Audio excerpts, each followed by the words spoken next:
Ukraine रूस के युद्ध के साइड इफेक्ट पूरी दुनिया में दिखाई देने लगे हैं। कई देशों में अनाज का संकट बढ़ता जा रहा है, महंगाई रिकॉर्ड तोड़ रही है, भूखमरी बेरोजगारी का प्रकोप टूट पड़ा है। दो देशों के सैन्य संघर्ष से विश्वव्यापी मुसीबत कैसे आई? क्यों रूस युद्ध में जीत के लिए सारे नियम कायदे ताक पर रख रहा है? यूक्रेन युद्ध विराम की कोशिशों पर टोटल ब्रेक यूक्रेन ने क्यों लगा दिया? ये सारी जानकारियां होश उड़ाने वाली हैं। अमेरिका की घेराबंदी के लिए उसके विरोधी खेमे ने समुद्र में बारूदी बाड़ेबंदी कर दी है। यकीन जानिए, महासागरों की मचलती लहरों पर महाविनाशक युद्ध का बिगुल बजने को है। जंगी बेड़ों को ब्लू बैटल ग्राउंड में उतार दिया गया है। टेलीसीरीज भूख कॉस्ट ऑफ कॉन्फ्लिक्ट के इस एपिसोड में देखिए जाल mines of misery. 11 June 2022 Severodonetsk, Ukraine.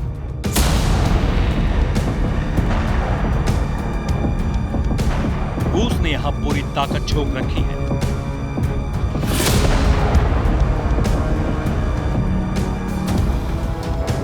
महाविध्वंसक हथियारों से हमला हो रहा है। टैंक के गोले का धमाके का शोर थमता है, उससे पहले महाविनाशकारी मिसाइल फट पड़ती है।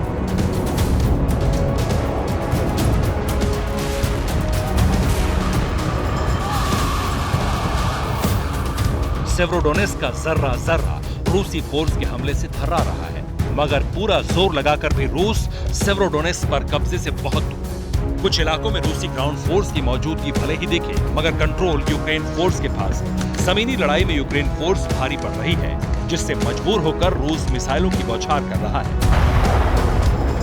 मिसाइलें जहां से दागी जा रही हैं, वो है ब्लू बैटल ग्राउंड। काला सागर और बाल्टिक सागर में तैनात रूस की बैटलशिप प्रलंकारी मिसाइलों का प्रहार कर रही है।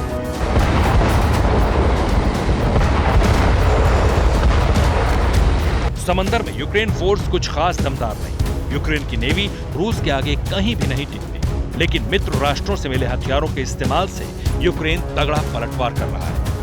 ऐसे में लड़ाई टक्कर की होती जा रही है, जिससे रूस की खींच बढ़ती जा रही है।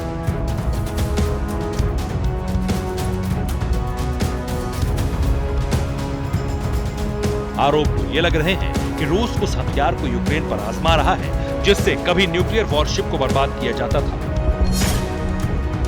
ब्रिटिश सेना की एक खुफिया रिपोर्ट में दावा किया गया है कि रूस 1960 में इस्तेमाल किए गए एंटी न्यूक्लियर मिसाइल को बॉम्बर से यूक्रेन पर ड्रॉप कर रहा है। इस मिसाइल का नाम KH-22 बताया गया है।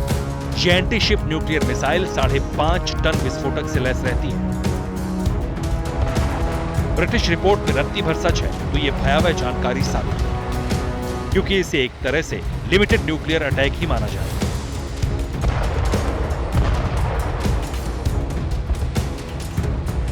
अगर रूस के टैक्टिकल एटम बम इस्तेमाल की पुष्टि हुई तो ये महाविनाश की मुनादी से कम नहीं होगा। रूस के एटम बम के हमले का जवाब एक दो नहीं कई मुल्क देगा। Ukraine supporter America, Britain, France परमाणु ताकत वाले मुल्क हैं, जिनके एटम बम रूस की चौहद्दी पर रखे हुए हैं। तो क्या इसी वजह से रूस ने समंदर में लैंडमाइन बिछा दी? समुद्र में बिछाई गई बारूदी सुरंग का सिरा कहां तक जाता है, इसे अब आपको बताते हैं। साथ में यह भी कि रूस की युद्ध नीति के कितने साझीदार हैं। पहले बात काला सागर की, जहां बड़ा बखेड़ा है। काला सागर के तट पर 6 मुल्क बसे हैं: रूस, यूक्रेन, रोमानिया, जॉर्जिया, बुल्गारिया और तुर्की। लेकिन इस समंदर में रूस का एक छत्र राज है। ब्लैक सी फ्लीट के जरिए काला सागर में हर वक्त मुस्तैद रहता है। काला सागर में युद्ध के आगाज के बाद से रूस ने न्यूक्लियर हथियार तैनात कर रखे हैं। काला सागर एशिया यूरोप के बीच का वो समुद्री गेटवे है जिसकी अहमियत सबसे ज्यादा है। ट्रेड हो या फिर युद्ध के वक्त सामरिक अहमियत, जंगी बेड़ों के मूवमेंट हो या वॉर रिहर्सल, काला सागर कई मुल्कों के लिए सबसे मुफीद है। अमेरिका और वेस्ट कंट्री के लिए भी ब्लैक सी की लोकेशन सूट करती है। नेटो मेंबर 3 देशों की समुद्री सीमाएं ब्लैक सी से मिली हुई हैं। रूस के हमले के बाद सुपर पावर की नेवी ने ब्लैक सी में वॉर रिहर्सल यूं ही नहीं की।